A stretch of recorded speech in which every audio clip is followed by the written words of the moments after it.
Hello students, welcome to another session of e-learning in Panchkarma. Today we will be starting with Vaman Karma, which is the first and the foremost Pradhan Karma and holds a very prominent position in Shodhan. We are all aware that the basic principle of Ayurveda is to preserve the health and prevent the diseases from occurring. To achieve this, Sushruta says the basic goal of Ayurvedic Chikitsa will be to दोषः क्षीणः ग्रहीतव्यः कुपिता प्रशमितव्यः वृद्धा निर्हतव्यः समः परिपाल्य इति सिद्धान्तः.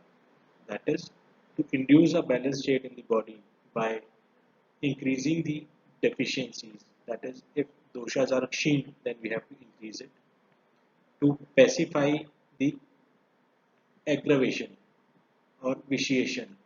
That means if dosha are in prakrutic state, we have to use prashaman. And to eliminate the increased doshas. That is, if there is a substantial vriddhi in doshas, then we have to remove them from the body. And if there is equilibrium in the doshas, then we have to maintain that. And this is the siddhant of Chikitsa.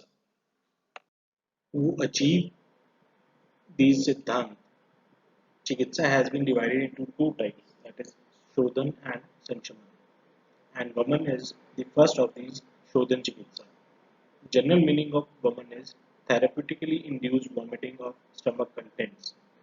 Here, contents such as cuff's conjunction with one dosh, that is Sansar, or both the other doshas, that is Sanipat, and Mal, which are toxic to body, are eliminated through Urdubhag, that is Mukh. Now let's start with Nirukti or etymology of term Vaman. The Shabd Vaman is formed by applying lut suffix to root verb vamane, which means Mardan, Chardan, Nisaran, and Swargabhishan. Mardane means to destroy, crush, or grind, or breaking up. Chardane means vaman, that is, to vomit. Nisaran means the expression like running away, flowing out, or nirgam. Swargabhishan is formed with prefix swarg to the word abhishan, which means to achieve a gati or oozing out with force.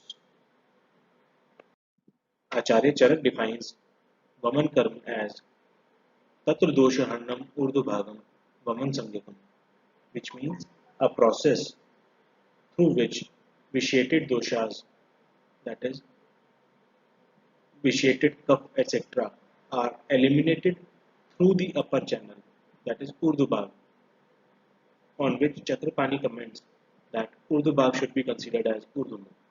So, Vaman becomes a process in which waste products are eliminated through the mouth.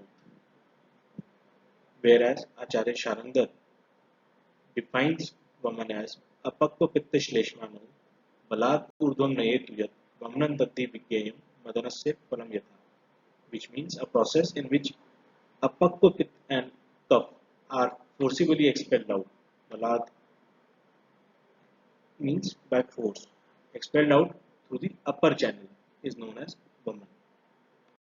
There are various types of Vaman which have been described in the text. For example, Mridu and Tikshna, which depends upon the potency of the medicine which is being used in the procedure. So, Mridu Vaman is induced in conditions where Rogi Bal is less, and Tikshna Vaman is induced in patients with comparatively higher Bal. Sadhya Vaman is induced in conditions where there is no time to undergo the complete Snehan and Swedan process. So, after Sadhya Snehan, Sadhya Vaman is induced. Also, there is a different type of category, that is inducing woman in disease state, for example Shwas, etc., and in healthy state, for example Vasantik woman. Various synonyms of woman have been described in the text. Vam, Vaman, Vami, Vamathu, Virechan, विरेक, छर्दी, छर्दन, उल्लेखन, लेखन, शोधन, संशोधन, उद्गीरण, and ऊर्ध्वमुख दोषर. One of the most frequently encountered question is why Vaman is the first Shodhan and not Virechan or any other. In reference to this, Acharya Sushruta states that a person who is supposed to undergo Sanshodhan after undergoing Snehan and Swedan should undergo Vaman first and then only Virechan. And if it is not in this sequence, then the cup will move from Amashe towards Grahani and cover it, which can lead to Mandagini, Gaurav, and Pravahika. It is important to understand here that it is also based upon the normal condition or in healthy state, whereas in disease state, anything which Vaidya understands to be beneficial for a patient can be given. Coming to importance or benefits of Vaman Karma, we all know that Vaman is the best line of treatment for Kaphaj disorders. But it is to be noted that it is not only limited to Kaphaj disorders, but also helps in curing various Pitta diseases, especially which can include Apakvapit Avastha. Now, a question might arise why a treatment modality of cough, that is Vaman, takes priority seat over the treatment of Apakvapit instead of Virechan. Apakva means undigested or unripe pith. Usually, this pith is seated in Amashe, and Vaman cures not just cough but also the conditions which are taking place in Kaphasthan. Amashe being a Kaphasthan, it explains why Vaman takes priority over Virechan in the treatment of conditions involving Apakva pith. The second explanation for this is that Vaman expels Apakva dosh from the body, whereas Virechan expels only Pakva dosh from the body. While giving examples of benefits of Vaman, the Acharyas have mentioned an example of Kedar Setu that as yields of Shali, Yav, etc. gets dried out when the water is removed from their roots. In a similar way, Kaphaj Rog cannot be provoked when kapha is removed through Vamankarm from its main seed. And Acharya Sushruta asserts that as flowers, fruits, and branches are destroyed as soon as the roots are uprooted of the main tree, similarly diseases originated due to excessive kapha are unresponsive or non-progressive after elimination of kapha through the process of Vaman. One might wonder what is the prabhav of Vaman over the body. Being a treatment modality of cough, it helps in reduction of drav and shleshma in the body. While explaining why Vaman is considered as a treatment modality in Atisar, Acharya Dallan says that it works exactly in the opposite direction as that of Atisar, and it also has its self-action as Chikitsa Prabhav, which we will study while considering the mode of action of Vaman. What are the conditions where Vaman might be advised? For this, Acharyas have explained that there should be Bahudosha Avastha, that is, when doshas are accumulated in large quantity, only then Vaman should be given, not when they are accumulated in smaller quantity. More specifically, Vaman assists the body in the conditions such as where there is aggravation of cough in its own site or place, when there is aggravation of pith combined with cup, which is present in small proportion but in Kapistan, or when Vata or Pith invade the sites of cup, or when there is excessive increase in the levels of cup throughout the body. According to doshas, Vaman should be conducted when cup is vitiated or Pith is occupying the place of cup and Vata in predominant cup state, and in according to disease state in conditions where there is marg virodhatva. For example, in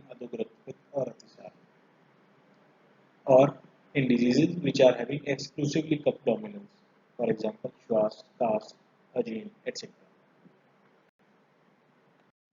Is there any role of coast in women? Yes, there is. As we all know that in Mridu coast there is excessive presence of cough, and in these conditions we have to give low dose of medicine to induce women. In Madhyam coast there is Madhyam presence of cough in the body, and you have to give Madhyam matra to achieve the good results.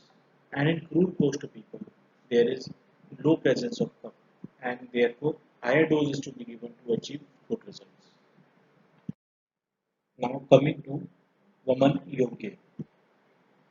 As you can see on the screen, Vaman Yogya are Venus, Kushta, Navajwar, Rajyakshana, Kas, Shwas, Galgrah, Galgand, Shlipad, Meh, Mandagni, Viruddhajim, Visuchika, Alasat, Vish, Gar, Dagd, Adogad, Kase, Durna, Brillas, Arochak, Avipag, Apachi, अपस्मार, शोफ, Pandu, मुखपात, दुष्टतन्य, श्लेष्मा व्याधि, ग्रंथि, उन्माद, अतिसार, अर्बुद, विदारिका, मेदोरोग, हृदरोग, चित्त विभ्रम, विसर्प, विद्रधि, ऊतीनासा, कंठपात, कर्णस्राव, अधिजीविका, and Galshundika.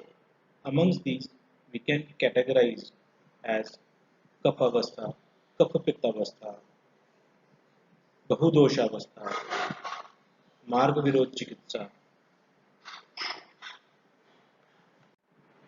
and ऊर्ध्वजतृगत रोग.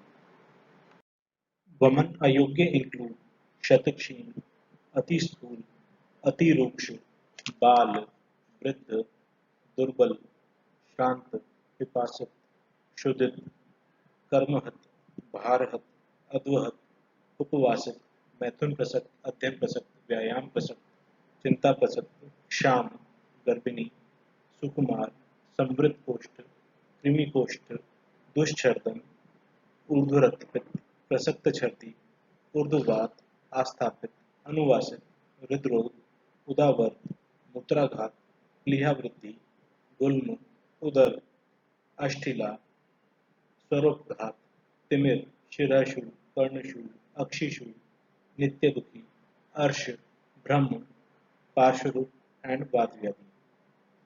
Details on why these conditions are contraindicated will be considered in the next lecture. For now, I advise the students to kindly go through the list by heart Vaman Yogya and Ayogya and try to decipher the reasons behind Vaman Ayogya. In the next lecture, we will categorize Vaman Ayogya just like we have categorized Vaman Yogya. With this, we come towards the end of this session, and in next session we will be covering details of contraindications, Trivid Karma of woman, and small introduction to woman Davyas. I thank you all for patient hearing.